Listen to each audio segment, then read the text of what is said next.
Buenas tardes, estimados estudiantes. Continuamos con la segunda parte de lo que se puede decir la conquista de los imperios azteca e inca, la caída de las civilizaciones maya y otros pueblos originarios de América, en este caso especial el de nuestro país, Costa Rica. Esta es como la segunda parte o anexo del tema conquista del continente americano por parte del Imperio o Reino de España. Esto es alrededor del siglo XVI, después de la llegada del navegante Cristóbal Colón, después del establecimiento de algunas villas españolas, comienza o da inicio el periodo de conquista. Nos trasladamos a la conquista de las islas del Caribe y es ahí el comienzo de esta fase de conquista. Esto dura de 1493 a 1517. Se destaca en el Caribe, bueno, que son las Antillas, tanto las mayores como las menores. Ahí pues la barbarie que cometen los conquistadores españoles es que hay casi que un exterminio de más de un 90% de la población indígena, de ahí que más adelante haya que traer mano de obra esclava de África. Sí fue muy violenta, fue muy rápida, la cantidad de indígenas tampoco era muy grande, sin embargo hay que tener en cuenta el poderío español, la diferencia en el uso de armas que utilizaron los españoles con respecto a las tribus que habían en esa región, y también pues al ser una región con muchas tribus, había constantes rivalidades. Esa conquista se le atribuye a Juan Ponce de León y a Diego Velázquez. Por otra parte, una vez que se conquistan los territorios de las Antillas, en especial la Antilla Mayor, Cuba, da inicio el proceso de conquista del imperio más grande de Mesoamérica, el imperio azteca. En el año de 1519 se le encomienda a Hernán Cortés continuar la marcha hacia el Valle de México, propiamente hacia la capital del gran imperio azteca, Tenochtitlan. Es ahí donde Cortés va a arremeter contra el emperador Moctezuma.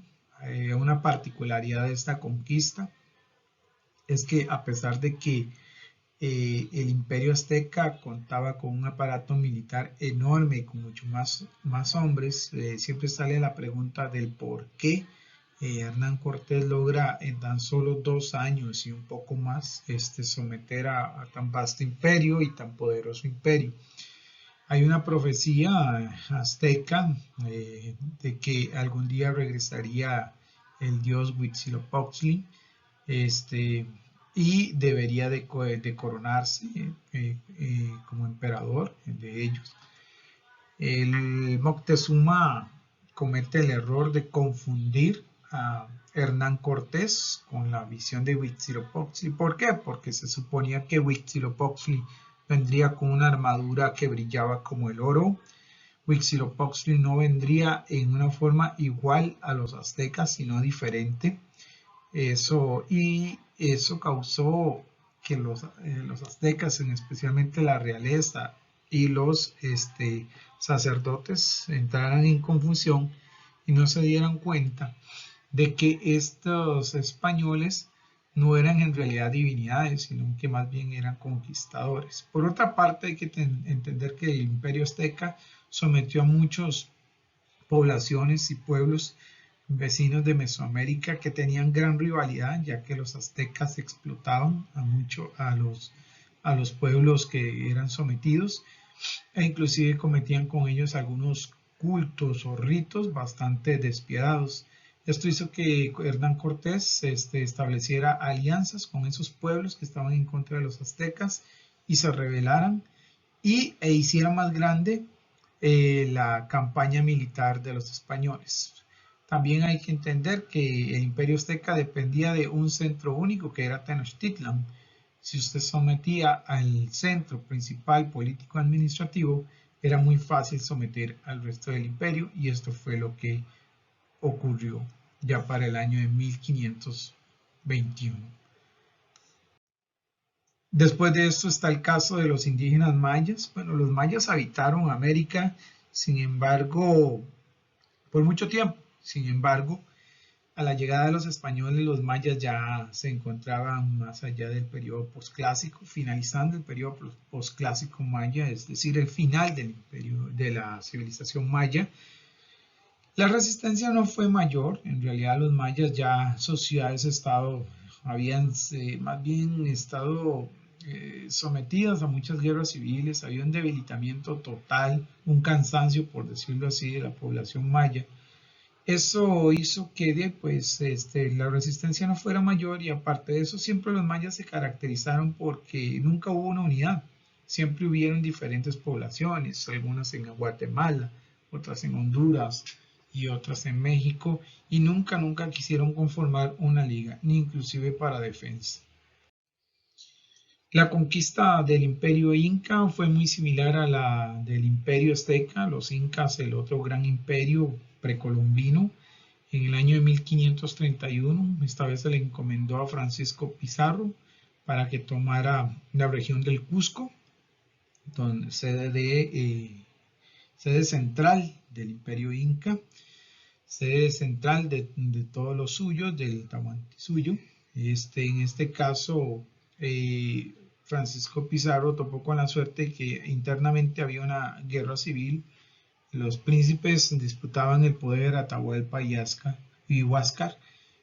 Hubo traiciones en el momento de la llegada de Pizarro contra Atahualpa y eso hizo que la conquista pues también se facilitara para los españoles. Coincidentemente, los españoles subieron en el momento y en el lugar correcto para hacer la conquista.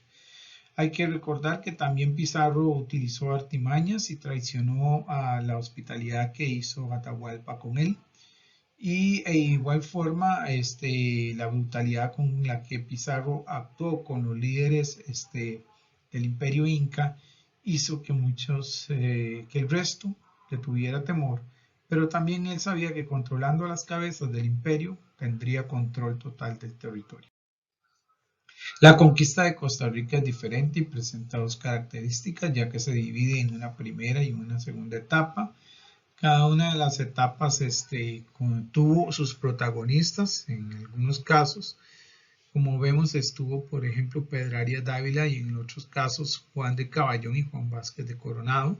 La conquista de Costa Rica pues se hizo de forma lenta, ya los españoles habían sometido la gran cantidad del territorio americano y los territorios que quedaban inhóspitos eran territorios que no ofrecían mucho para la corona española. En este caso, Costa Rica, hay que recordar que debido al mercantilismo lo que buscaron los españoles realmente fue oro. Costa Rica no era ese atractivo para el español, sin embargo había que someterlo para la corona española y lograr ese proceso también de evangelización, ya que España actuaba en conjunto con la Iglesia Católica de ese tiempo, ya lo habíamos mencionado. Bien, en Costa Rica, pues de ahí sí, hubo primero una conquista de primera etapa en los litorales y después se adentraron los españoles en su segunda etapa. De ahí que fundan ciudades como el Castillo de García Muñoz y posteriormente la muy noble y leal ciudad de Cartago. ¿Por qué los españoles logran ganar la guerra a pesar de que eran menos? Bueno, de ahí en este caso ya hemos dicho anteriormente que había muchas diferencias entre los indígenas y rivalidades. No todos estaban unidos, más bien se odiaban en muchos de los pueblos, pero en este caso las armas fueron una notable diferencia entre ambos ejércitos. Los españoles venían mucho más preparados, estaban mucho más avanzados en tecnología en cuanto a la parte militar. El uso de la pólvora ya los españoles lo utilizaban, los indígenas desconocían totalmente de este tipo de arma, ¿verdad? Con la pólvora y entonces se sintieron desfavorecidos, por supuesto que así era. Y a pesar de que los terrenos eran muy agrestes, tal como pasó en Talamanca, una región que costó someter, que nunca fue sometida, eso debido a que los españoles no lograron llegar a esos parajes porque contaban con caballería. Hay que recordar que los caballos también, a pesar de que sirvieron de mucho, y sí, les dieron muchas batallas a los españoles, hubieron sitios donde no pudieron llegar. Tener en cuenta que la armadura les sirvió como mucha protección. Los indígenas normalmente no utilizaban una armadura, más o menos utilizaban un tipo de material que no era, que no podía evitar las espadas. Eso lo utilizaron los aztecas. El impacto de la conquista, ya para terminar esta segunda parte, pues sí fue muy significativo, sobre todo la desestructuración del orden jerárquico, eso es decir, los grandes imperios se acabaron. La movilización de los pueblos quizás fue de lo más sangriento que hubo. No solamente se movilizaron poblaciones de un lado a otro, como en Costa Rica, el caso de los indígenas de Nicoya, que se trasladaron hacia Perú, sino que la muerte de muchos indígenas por las enfermedades que trajeron los españoles. Y finalmente de ahí el cambio de mentalidad y pensamiento con la transculturización, eso es decir, se les impuso el idioma, la religión católica, se les eliminaron las creencias, las cuales se consideraron paganas, y el pensamiento de ellos se occidentalizó. Cuando digo de ellos, es de los autóctonos. Con esto, pues finalizamos lo que es la segunda parte de la